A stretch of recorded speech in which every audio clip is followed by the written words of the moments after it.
lang po ng Oh, update. makita CR eh. Makita CR. Hingi lang po ng update, sir. Kamusta po yung naging pagbisita nyo? Well, okay naman. Very thankful naman si very thankful naman si Senator Bato dun sa pagkilos ng ginawa ng mga tao sa labas. Tapos wala pa siyang tulog. And nakita ko very emotional naman siya dun sa nangyari ngayong hapon. Kwento niya. At yun nga, parang pinaghandaan talaga yung nangyari. And basically, very thankful naman siya na may mga nagpunta dito para magbigay ng pakikisa sa kanya. Kamusta po ngayon si Senator? Wala pa siyang tulog, tapos may yung sa kamay niya, no? May bandage. Pero mukhang okay naman siya. Sabi ko nga sa kanya, sabi ko, Sen, ang bilis mo palang tumakbo. Nakita mo sa CCTV? Nakita ko sa CCTV eh. Sir, saan po siya magsistay for the night? Doon na po ba sa office ni Senator Jim? Anak ko, hindi ko alam eh. Sir, boss, yung mga kasama niyo sa labas, hanggang kailan po mag-stay? Yun yung kailangan namin pag-usapan. Dahil ang tingin ko, yung marami naman dyan, talaga namang mga dedicated, sincere yung mga yan. Pero, siyempre, pagod din.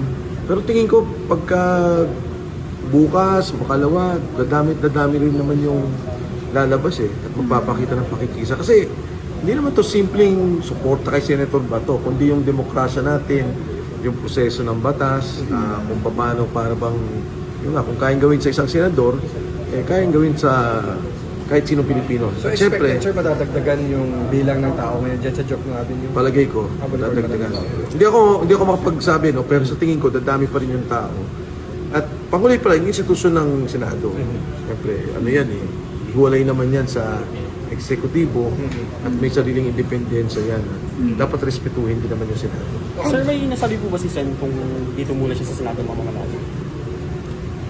Natanong ko rin sa kanya kung paano nga yung mangyayari. At ang banggit naman niya na pasalamat siya kay Senator Cayetano doon sa protection na binibigay ng Senado para sa kanya. Pero ayoko na mag-detalye pa doon sa kaso niya, doon sa kalagayan niya dito kung saan siya matutulog kasi baka yung impormasyon lumabas pa, di ba? Kung do you have any info po kung ilan pa sa friends or allies ninyo yung possibly bibisita po kay Senator Bato aside from you? Ako kasi, kaya lang naman ako nakapasok dahil nga may mga kasama rin kami na very close sa kanya. So siguro si Senator Bato wanted to thank me personally. Kaya pinapasok ko, pero may talaga yung security niya dito eh. So hindi ko alam kung paano kung makakapasok lahat, kung makakapunta lahat. Will you be staying overnight din po? Dito?